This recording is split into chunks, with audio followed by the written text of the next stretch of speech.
Hey, Dee, I was just looking at the Costco ad while I was waiting on you. Oh, yeah, while you're waiting for my computer to boot up, what did you find out? Dee, please hang on.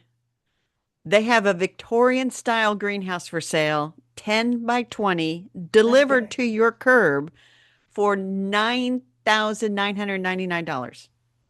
Wow, that's that's amazing. Are you going to get I it? we can get a 15-foot long one for $8,400 No, or girl, go 85. big. Go big. But Dee, remember, my neighborhood That doesn't allow outbuildings. mine does. Yay. Oh. And it doesn't come with heaters or anything like that. And I don't know, it says the glass is 4 millimeters thick. I don't know how thick that is.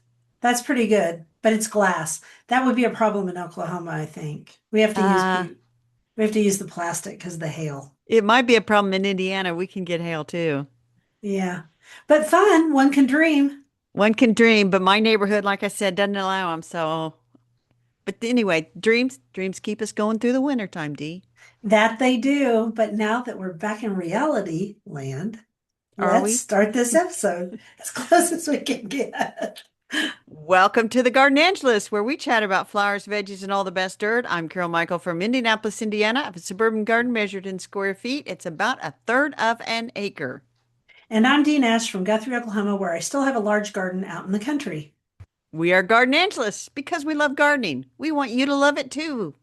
Yes, we do. And we aren't afraid to spill all of our gardening secrets, the good, the bad, and even the ugly. But let's move on to this week's episode. Carol, how does your houseplant garden grow? Because that's about where we are right now. It is where we are. Yes, I did water all the house plants, picked off a few dead leaves and things. I sowed more microgreens. I've been keeping those going really well. Knock on wood, I haven't had any problems with gnats or fruit No flies or fungus anything gnats. like that. Woohoo! And that's about it, because it takes a lot of energy to live in the wintertime sometimes. Just everything, yeah, it's cold. Hmm. There's still a foot of snow on the ground. We had snow flurries Hmm. all day yesterday. Put another Yuck. little coating on everything, but made it to church just fine, made it out to dinner just fine. But it's like, wow, today the sun is shining though. How about your garden? The sun is shining here too. So you're absolutely right about it. It takes some real work to get through winter because Bill and I noticed on the coldest day when it got down to 7 degrees here, and it was going to get colder at night, we noticed that the vents on the greenhouse were stuck open. And we That's had over wrong. a, yes, so wrong. We had over a foot of snow on the ground, and he's still walking with a walker, and he has neck, he had that neck surgery. So I'm just going to quickly tell what happened. All right. So we decide what it must be the batteries. The batteries have gone down in the greenhouse. So we go out there first to check. I open the door breaks on the greenhouse. Oh no. Yeah, see, this will take away a little bit of that fantasy for you. All right, so door breaks on the greenhouse because trying to pull it open. I mean, it's getting older. It has issues. All right, so there was that, and then we get inside and we realize it's the batteries, and we go, okay, well, we'll get a battery charger down here. So we tried that first. That didn't work. So then, and most of this involves Dee running around in snow boots. Not really even snow boots. These are really my rain boots with socks, and it's not warm enough for those things. So my feet are getting really cold. I'm really miserable, and there's snow everywhere, and he can't really walk through it. So he can do very short distances. Finally, he drives his pickup up to the shop where our cars are, the extra cars, and we have a great big, huge battery jumper there. And so we took it down. It was super heavy. I had to load it up in the back of the truck. Couldn't get the tractors started because it was too cold. It was really hard. And so we finally got it there, got it open, got the vents closed by me clamping them on there to make, the positive and the negative. It was a nightmare. And then I get outside and I realize that the door's broken. And so I had to go get the big giant screwdriver that's, I don't know, 4 feet long. And he had to wedge it while I pulled, and it was hard. And so I Oh. have not been able to get in that greenhouse. That was my week. That was the So worst day. I will say this. You have just convinced half our listeners that the greenhouse dream is really a nightmare. It can be. It can be And really fun to have a greenhouse, but it is a lot of responsibility. it I don't is. think I would get another one. I don't think I would. And I know everybody's going to go, "What?" But I'm not kidding. I I don't think I'd get another one. Yeah, I understand that. Well, let's move Okay, on to let's some let's move positive on to stuff. something sweet and Yeah. positive. You want to hear it? Yes. Okay, sunrises. That's my favorite this week. I've seen The them on Instagram stories. sunrises have been so beautiful, and the lake frozen with the sun beating down on it. It's been exquisite. What about you? Well, can you go ice skating on your frozen lake? No, it's not that frozen. And today we're going to get up to 52, So supposedly. it's not Wisconsin frozen. It's It's Oklahoma frozen, which isn't frozen enough. yeah. Because remember, we were really warm until just recently, so it's not good enough. The other thing is, it's only 31 degrees right now. So I won't be going out there yet. But my plan is to go out and do a few videos if it gets up to 52, like they're Oh saying, yeah. because I want to talk about plants heaving themselves out of the soil. Good idea. That's something I want to talk about on Instagram. Okay, tell me about your favorite. Well, I wanted to see what temperature. Oh, it's 16 here. It just really Dang. it It's been just like that really here for a week. It's been bad. It was 19 this morning when I went to church. it might be above freezing on Friday. And I Oh, was just okay. looking. So tell me about your favorite. That's not your favorite. No, my favorite is Dee. I put together some more Lego flowers. Okay, that one I really love, the daisies, and it looks like there's little Mexican daisies in there and I would almost call this lavender. chamomile. These Yeah, it might little be ones. chamomile. Yeah, or chamomile. But the set is just called daisies, and then it's got these like little It's got lavenders. Spanish lavenders. Yeah. And then look, so they even have this little, I don't know if I can put this detail on The there. leaf. Yeah. No, here, let me pull Oh, that out. what is that little thing? They That have a little little red thing. ladybug that sits on the stem. That is so cute. I think I Sure. need that one. Where'd you get that one? It's just, it came out in January. It's just called Daisies. And this is actually two sets worth. It's a fairly small Yeah, it set. needs it needs two sets to have a full bouquet. Kind of like the bouquet I bought at the store this week. I bought two sets, so I had a nice full bouquet, and it's got yellow daisies and yellow roses and I don't know, some other flowers in it. Very Anyway, pretty. it's very pretty. And I it's, suggest flowers for everybody. For all our yes. listeners, go get yourself some flowers. I don't care if they're Lego flowers, grocery store flowers, get some flowers because February started today while we're recording. Yes, and I could have made my favorite. I did go to Aldi and they had the hyacinths on the base and I bought one of each color, blue, pink, and I white, need to and go buy hyacinths. those are blooming in the other room. So I could have made that my favorite and saved the daisies, but I didn't. That's okay. That's okay. So our insect of the week, you picked it and I like it. Yeah, the insect of the week, but back up, we have question of the week is next. Sorry. Question of the week. What is your prediction for Groundhog Day? I'm not a big believer in Groundhog Day at all. Um, I mean, we're going to have some more winter weather. It's not going to go completely away. Right. And then I was reading a Celtic tradition. I guess it's Celtic Mhm. tradition.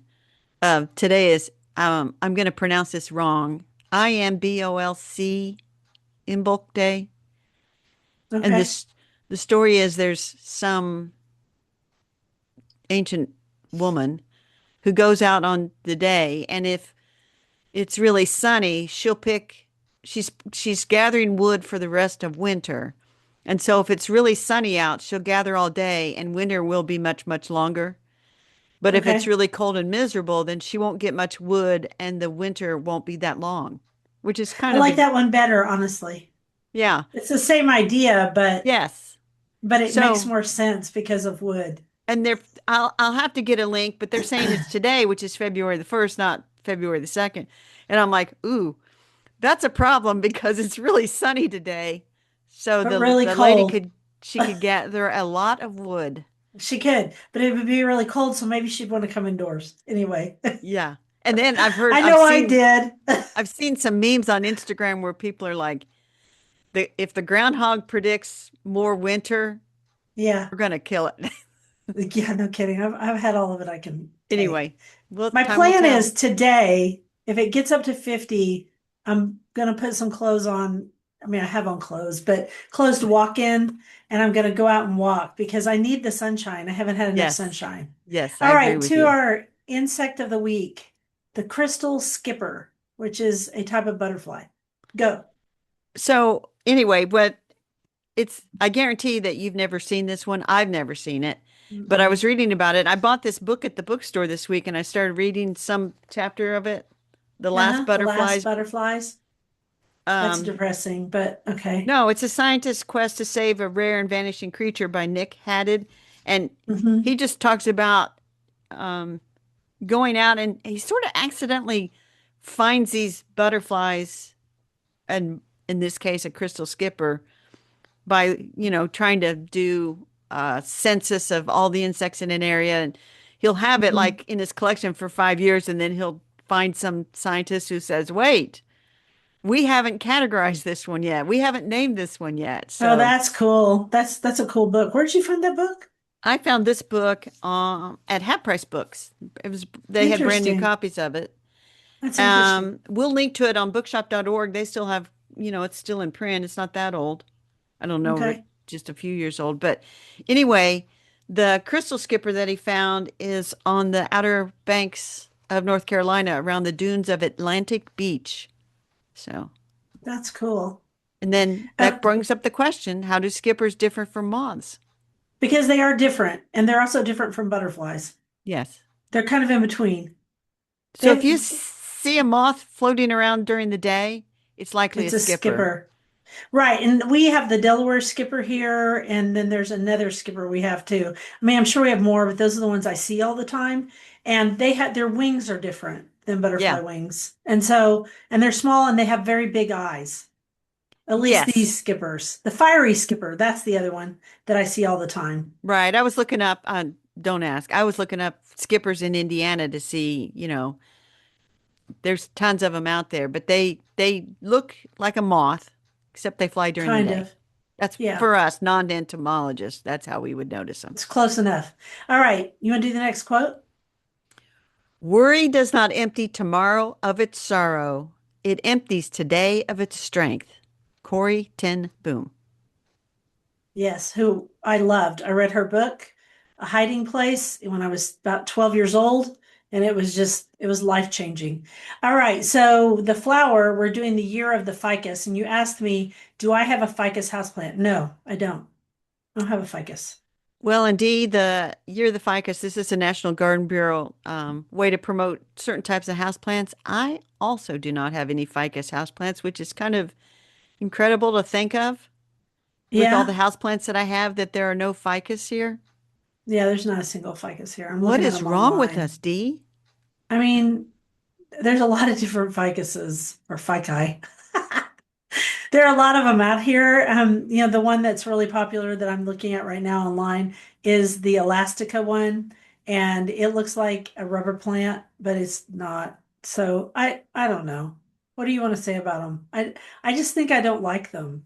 I I just think it's an accident that I don't have a ficus inside, and Yeah, I think there's no particular reason why none has entered the realm of Carol. yeah. So, but they I are just don't. They're not my classic thing. classic houseplants. I think about going to the local mall and they have all the weeping figs, the trees Yeah, inside, yeah, and tons those are and tons. cool. They'll last forever, those things, Hmm. with And pretty then of minimal course, care. yeah, you don't have to do much with them. Unlike the fiddle leaf fig, which everybody wanted for a while because it was on Instagram and some other places, it's kind of hard to grow and keep alive inside. But some people are really good at it. I have no desire to. Just don't care about them. I do I even know anybody that's got a fiddle leaf fig? Mm-mm. Maybe my nephew's wife, she has had a ton of houseplants, but even she was getting to the point where I just need to contain this obsession. So maybe Hmm. I hope houseplants are on the way down. No, I don't. I mean, I think people just kind of went overboard on them. Yeah, with So, the expensive ones especially. And there were some expensive figs like out there. Pink Princess, Was that a she was fig? a, no, it was not a fig. It was a philodendron, but now you can get it at Walmart. because they figured out how to tissue culture it. I don't know wrong with my voice today, but it's like not cooperating. That's Anyway, okay. okay, so Anyway, you've got 10 tips here for growing well, I got these from National ficus. Garden Bureau. Okay, So we'll just go back and forth. We'll each talk about them. I'll take the odd ones, you take the even ones. go for it. So they're often positioned as a low light tolerant plant, but most of them are happier in brighter spots indoors than on dimmer spots. And that is probably true of a lot of houseplants, but don't shove it into a dark corner. That's where your snake plant Yeah, and don't goes. put it in the full western sun. I mean, Yeah, or somewhere in south. between. Yeah, somewhere in between those two places. Two, ficus can put up with being root bound, but they would rather have their roots go free slightly. Repotting them every year or two as roots fill about 75% of the root ball will help provide optimal growth. Yes, and if you have one of those weeping fig trees, you could end up with a pretty big plant after a while. Extremely big. So the white and pink variegated ficus varieties have less chlorophyll than their cousins, so they grow more slowly and are more susceptible to stress. They might need a little extra attention, and I bet you dollars to donuts, they'll be more pricey, so you'll want to give them more attention. But what kills a Sun, plant faster than anything, Dee? Too much attention, too much Exactly. water. You got to be careful. You can overdo it. Some ficus varieties, including the fiddle leaf fig, can root from just a leaf cutting, but without a node to grow from. These are zombie leaves. The leaf will never grow, it just maintains itself until it reaches the end of its natural lifespan. That is interesting. I did not know that. I did not know that. Yes, you have to have a node for something to grow out of.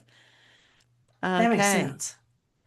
And they are easy to propagate by seeds if they've been pollinated, and most are pollinated by wasps, stem cuttings, root cuttings, air layers, and tissue culture.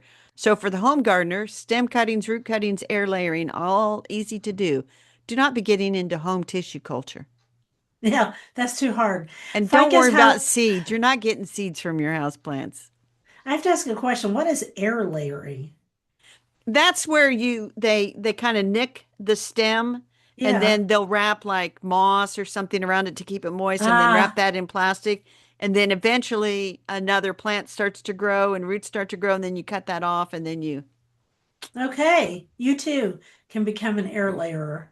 All right. Ficus houseplants are not generally fussy about their potting mix. They just want it to be potting mixed instead of soil. Do you know how much often I explain that whole thing to my garden coaching clients? The best type of potting mix for your houseplant depends on how you water. So if you're somebody who waters more, you might want to choose a cactus type. If you're somebody who waters less, you might want to choose a more main type. yes. Or if you're just lazy like me, they're all getting the same potting mix. Yeah, just don't worry about it. Okay, number seven. Okay, in warm, humid conditions, many ficus produce aerial roots that hang down from their branches. They can be Yep. removed without harming the plant if you don't like the look.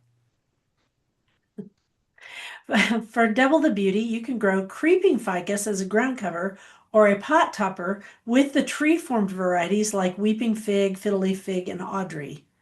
Oh my gosh, like I have time for this. Okay, go. Wait a minute. Now that's not a bad idea, Dee. I'm not I gotta grow. tell I you, am not getting another house plant. I have too many I already. got well, I need to we'll talk about next week a houseplant situation that I have involving creeping plants. Not creepy, creeping. Creeping, I will talk about it creeping. next week.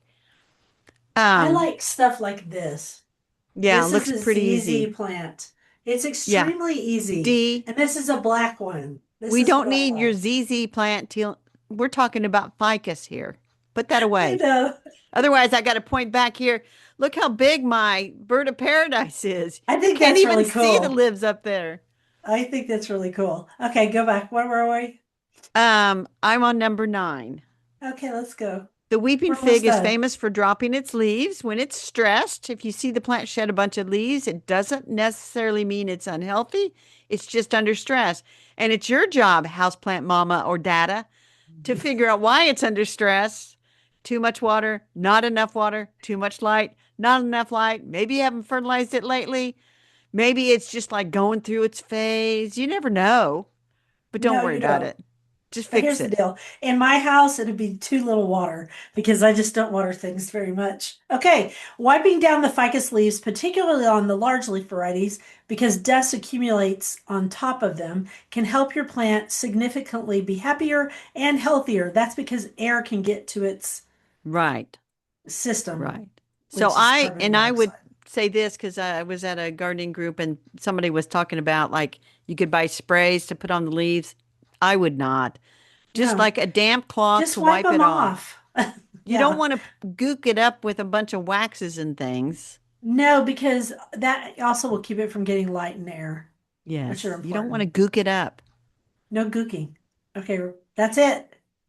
You're the ficus. We are pleased to present that. National Garden Bureau does a great job of promoting different Boy, do they species, ever. genuses every year. So anyway, Yeah. go get you a ficus. I might. If I see one that I like, I might. You never know. Do a quote. Okay. Your home should be a sanctuary to which you can retreat when the outside world is crazy and full of chaos. Dorothy Kelly Patterson. I couldn't agree more. I couldn't agree more. Vegetables. Carol found this in John Scheeper's Kitchen Garden Seeds, the 10 easiest vegetables to grow from seed. I think I had a blog post about that. I'm You sure. might have, and if I find it when I'm doing the show notes, I would certainly include it. Um, don't you know that at some point we did, certainly we did that. Okay, so this is their list. I'll say one, you say one. Lettuce, Beans, Swiss chard, beets, cucumbers, kale, peas, summer squash, spinach. and radishes. They are all easy to grow from seed. They are, and you added corn to the list. I'm trying to think if there's anything else I would add to the list. Somebody will think of something and Well, there's say, the other things that we grow from seed, and I don't know why. I I mean, mean, I guess onions are not hard to grow from seed at all. inside, but they're talking about direct sowing. Oh, direct sowing. Well, I've actually done that too. I did that one year because I had some onion seed and it just took them a little longer. It worked really well. So there you go. Yeah, I was going down through my garden. It's like, what else do I sow direct from seed in the vegetable garden?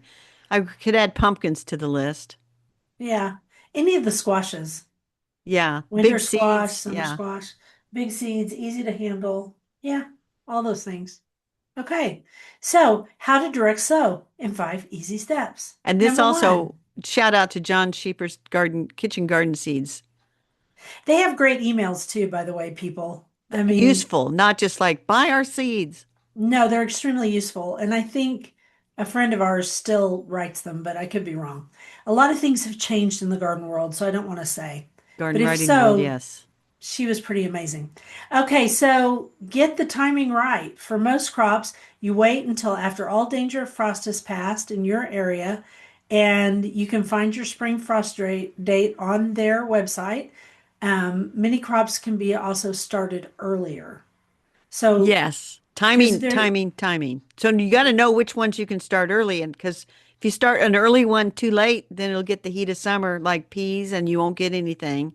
right or spinach, it'll bolt. Lettuce And a lot of bolt. times people don't realize this. It's not so much air temperature, but soil temperature. I was going to say soil thermometer is probably your best friend. Dee doesn't use one, Carol does, but they're both, a lot of this we've done so long that I know exactly when to sow everything. Yeah. But March 17th for peas. in my case, it's in February. Okay, so next, prepare the soil. Choose the spot where you're sowing your seeds. Consider sun exposure, which you'll want 6 to 8 hours of sun, soil, and the ultimate size of the plant. You want good, almost always, you want good, well-drained soil. So if you take the soil and you put it in your hand and you made a fist and you opened it, it will kind of break apart. If it stays in a little ball, that means it's too much clay. If it just goes through your fingers, it's sand. But people, you should obviously know what sand looks like. It should Right. also have some compost. All right, Yeah. turn the soil over with a spade or a fork. Break up the clumps.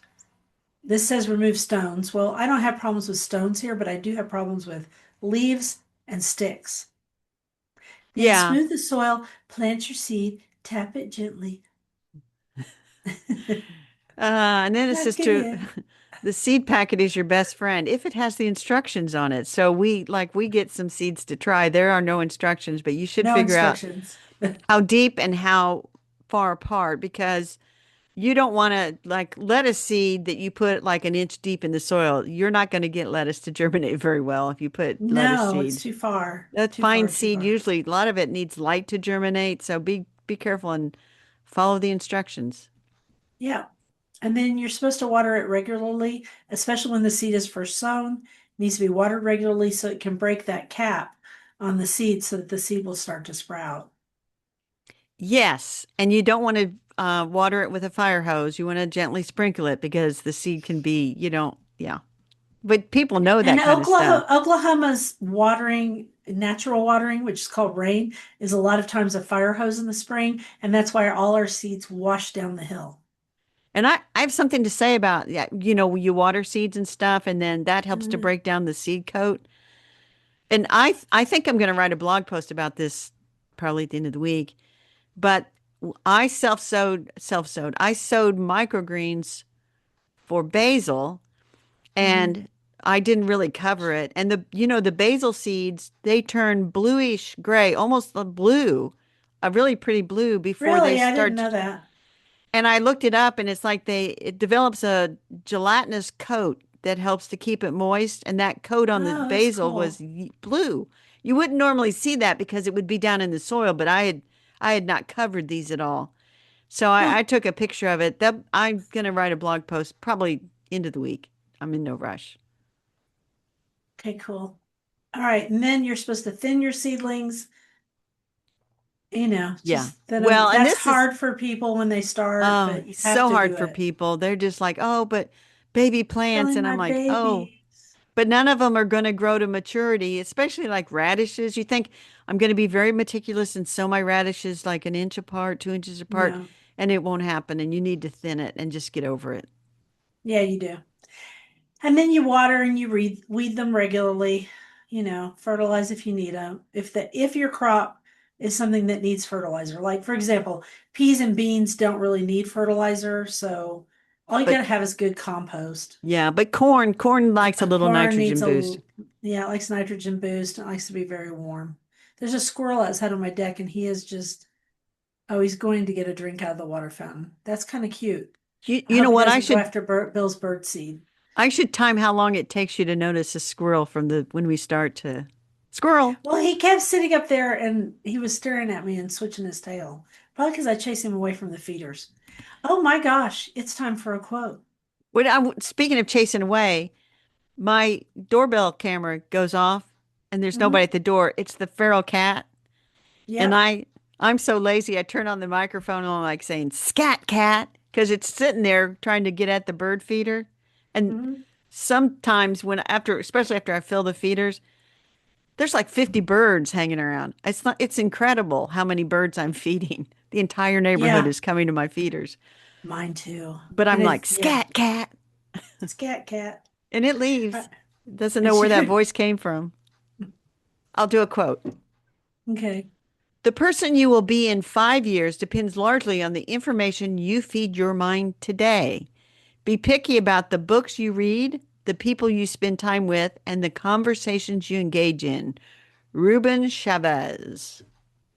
And on our Oh, bookshelf this week, it's because of Teresa Byington, and it's Where the Old Roses Grow, Vita Sackville West, and the Battle for Beauty During Wartime. It's by Janelle McCullough, or it might be McCulloch. And we have an Amazon link, and I assume you can get it. Can you get it from Bookshop or not? yes, we have a bookshop Okay. link. You can get it Okay. from there. And I just got I got it out of the library. Yeah. And it's one of those books I got a few pages in. I thought, you know what? I really do want this on my bookshelf. So I went and bought one. And it took a while to get here, but that's Yeah, it took okay. mine a while to get here too. But I really like it. I really I'm like it too. enjoying I it. am not completely done. Me neither. I am on page 115, but I've gotten through they're in the midst of the war. You just read this, and the author has done an excellent job of talking about what it meant during the Second World War in England. And the author, by the way, is in Australia. She divides her time between England and Australia. But I mean, Yeah. the British government was like, we need everybody to grow food. And so Potatoes. there was pressure upon a lot of the nurseries and that were had been collecting these old rose varieties for decades to till it all under and plant vegetables. And so, not Yeah, to and mention, a lot of the great houses lost their rose gardens during this time. yes, they lost them either they plowed them under for a vegetable garden, or all the gardeners left and joined the military and nobody came back, so there was really nobody to maintain them. I just can't Mhm. imagine because they actually had, I mean, the Battle of Britain, they had German bombers who were dropping bombs on England near these Mhm. gardens and stuff. So Oh I yeah. love this kind of history, Dee. Teresa is great to recommend it. I love this kind of history. I'm going to take this book to Garden Club. Yeah, I like it too. And you actually texted me and said that on one of the pages there Page was 78, 78. I hadn't found it again. I went and looked 75, at it. 75, is that where it 75. is? Yes. Yeah, you said, tell me what you Um, said. they said they also brought in roses from abroad, including several from China, and the damask rose grown for the perfume industry in the Bulgarian valley of Kazanlink. Kazan Lake. I think it'd be Kazanlink. Kazan Lake, but I might be wrong. Kazan Lake. It would be, oh Lord, And I I'll know just you ask. talked about your friend and Hmm. Bulgarian roses is the primary source for the rose that they grow for the Rose perfume oil. industry. Yeah, Anyway, Rosa Damascena. Yeah, I, the damask rose. Yeah, but it's a particular one, and they get almost all the rose oil. We talked about this before from Bulgaria and from Turkey. So, yes. and Anyway, I told him that you told me, and so I took a picture of the page. I'll send it to him. He'll get a kick out of that. it is, the tale of Very good book. gardens and roses in wartime and of fortitude and tenacity in the face of great loss and pain. Also, a story of hope.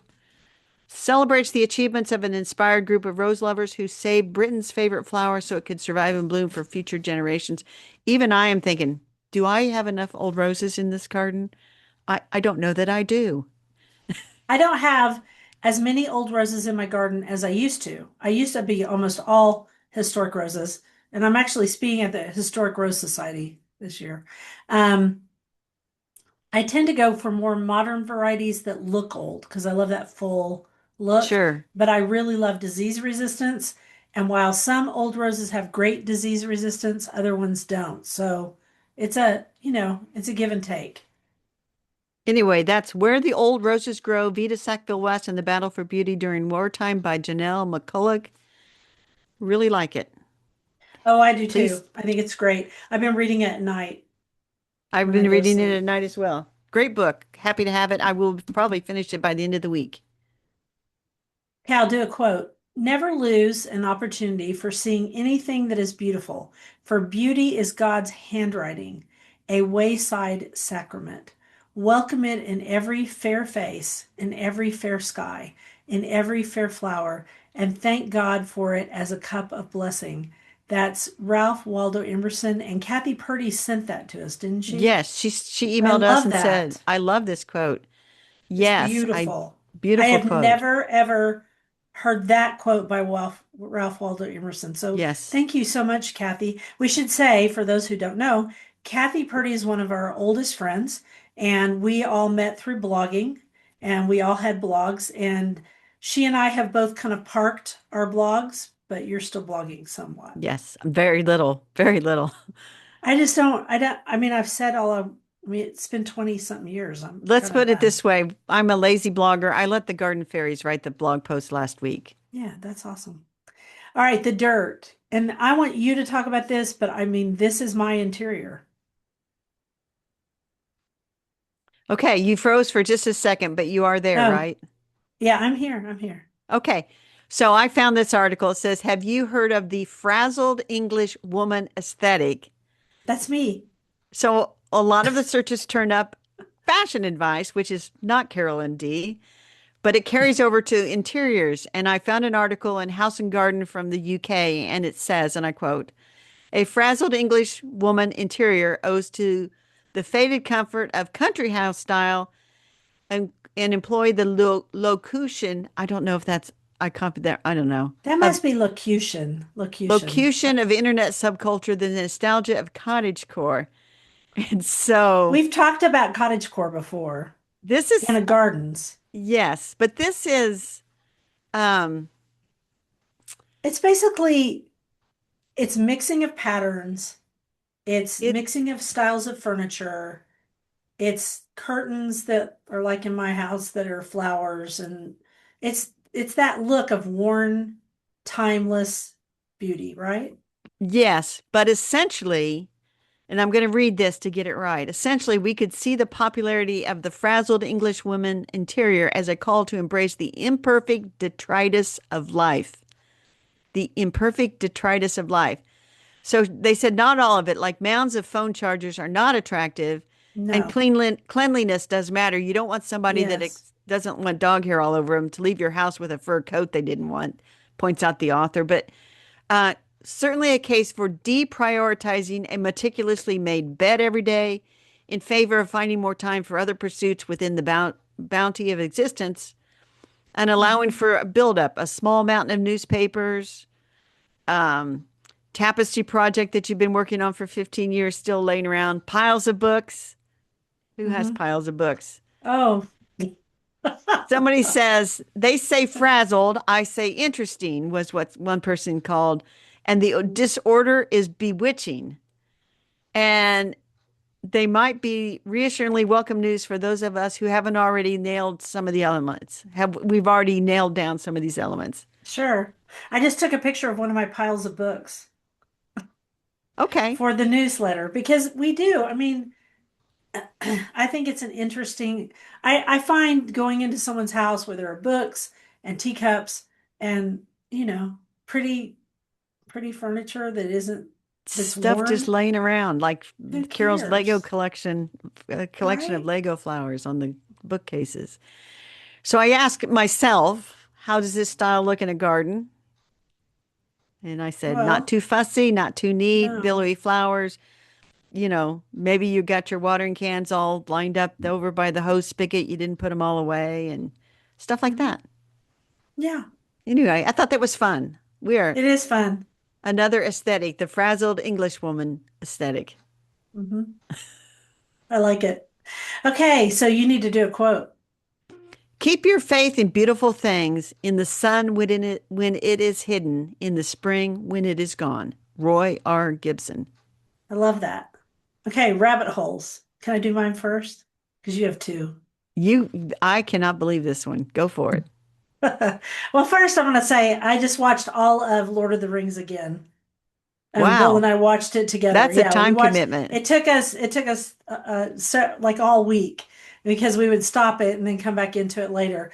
Watched all of it, and you know what I really and it kind of fits in with this whole theme of this podcast, which we didn't do on purpose, which has to do with England and I mean, who knew? Okay, so because LOTR is really about the war. And so it's very sad in some places, and I'd forgotten that part. Okay, the second part. I decided that I want to learn Bulgarian. Of course you do, Dee. So it's really hard. It's so hard. And but I'm going to Bulgaria someday. I'm going. Okay. Yes. Okay. And so I want to be able to greet my good friend in Bulgarian. That's important to me, and I want to pronounce it right. So, Bulgarian's hard for a lot of reasons. And one of the reasons is that it has its own alphabet because it's Cyrillic. And so, the good news is once you learn the alphabet, you can sound out the words. So that's good. And I know a lot of the words because we play this game together, and there are certain phrases that are said over and over again. I also have an app where I talk to a girl every day. Her name's Emma. She's AI, and she speaks back to me, so I hear it too. Does that make sense? Nice. Okay. Yes. So I bought an alphabet book, a children's alphabet book from bookshop.org, and it's coming tomorrow. And I was going to say that their alphabet is the first Cyrillic alphabet. They invented it. They started using it in 865. And so it's different from Russia and Ukraine's. They have a few different letters. And if I remember right, there's only 30 letters. So there you go. That's my rabbit hole. And my daughter said to me the other day, she goes, "And you think you don't have ADHD?" She goes, because you're doing all this different stuff, and then you decide you're going to learn Bulgarian. So Well, anyway, I thought of the quote that you should embroider this in Bulgarian on a pillow. We can which do hard things. no kidding, because you know what? It's hard. The I other want you to, day, that'll be your goal is to learn how to say we can do hard things in Bulgarian and then put it on a pillow. so for example, the word cake, the word cake is torta, but it's spelled like topta because some of their letters are like a P is an R. But if you say the cake, it's tortada. And because they put the on the end. I'm telling you, it's Now, hard as now, it Dee, is I haven't had hard, hard, lunch hard. yet. And now you're talking about cake and I'm getting I hungry. know. So I let do me love just, cake. Let's move on.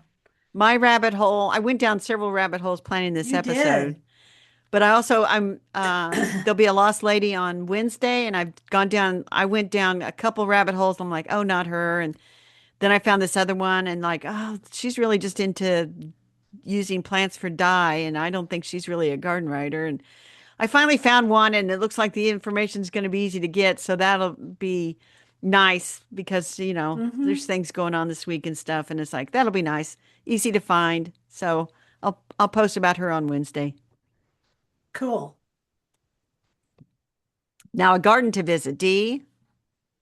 Which garden are we talking about this time? We're talking about we're still in the Chicagoland area and we're talking about the Ah, Morton yeah, yeah. Arboretum. So we both went to the Morton Arboretum We did. Yep. and it took me forever on my phone to find pictures and say for certain that's the Morton Arboretum. They're not great pictures. But do you remember they had those giant dwarf and goblin creatures that they had created out of huge sticks and things parked around in the forest? Yes, there's And a that was the picture of first me thing we saw on the standing in highway one. was one of those things. There's Yeah, a and yeah, I remember these. Yeah. but we probably spent 90 minutes at the Morton Arboretum. And it is a You should day-long spend like excursion. days. It's a Didn't day-long we didn't excursion. we go there and then we had dinner there or something? No, Because we I'm we thinking of a different place. we Okay. went to the Morton Arboretum and then we immediately from there, I think we went to Ball Hort. And that's where we were Oh, for the most of the rest of the afternoon. that's But funny because I remember more about Ball Hort because of yeah, all the new because the Morton plants. literally we had, I'm going to say 90 minutes. And now That's we not should long have enough. spent much longer there. Yeah. And I've had my older sister has been to the Morton because her daughter lives up that way. And Uh-huh. she's texted me from there and says, have you ever been here? This is a great place. And then a woman I used to work with was retired. She lives in a retirement village, I Uh-huh. guess. And she was on a field trip and she texted me once and said, have you ever been here? This is a really great place. So don't miss it. Don't miss it like we did. Okay. All All right. right, sounds good. Now we got to do garden commissions. All right. D, You go what first. I don't I have need to much. carry forward the task of organizing all my seeds and start some winter sowing. I saw from my notes from last year that I actually put my winter sown seeds out around early February, so I'm not really Mm-hmm. late doing that. But it's time. Um, it's so snowy out there. I dare not step out there. I'll probably follow my patootie going down the two steps to the Your patio. patukas. So I did want to start some of that. I need to figure out what other seeds I need and get those taken care of. Tend to houseplants, tend to microgreens, blah, blah, blah, blah, blah. How about you? Bill and I are going to fix the door on the greenhouse because I need to get in there and water the plants because think about it, the heat, dry, dry, dry. If these plants survive the winter of 25, 26, it's going to be a miracle. It's just been a really hard getting things right has been really hard this year. So, That because reminds we me, just haven't had time. yeah, reminds me I need to go check on my garage geraniums, which are all blooming and looking pretty good. But it's been in the high 40s out in the garage, so I need to go look at them and they might need a little bit of water too. So thanks for the reminder, Dee. Let's wrap up. You Sure. ready? I am so ready. Thank you for listening to The Garden Angelus. We publish every week on Wednesdays at 12 a.m. Eastern Time. Be sure and follow us on Apple Podcasts. That helps us get noticed by others. If you subscribe to our Substack newsletter, you get a link to listen to the podcast a whole day early and links to the products we discuss. Plus, go over to YouTube and see us in person. Full episodes show up on Tuesdays. So, if you can't wait until Wednesday, you now have 2 ways to get episodes on Tuesdays. And if you want to help support us, use our affiliate links. If you buy something after clicking through on them, we earn a small commission and it costs you nothing.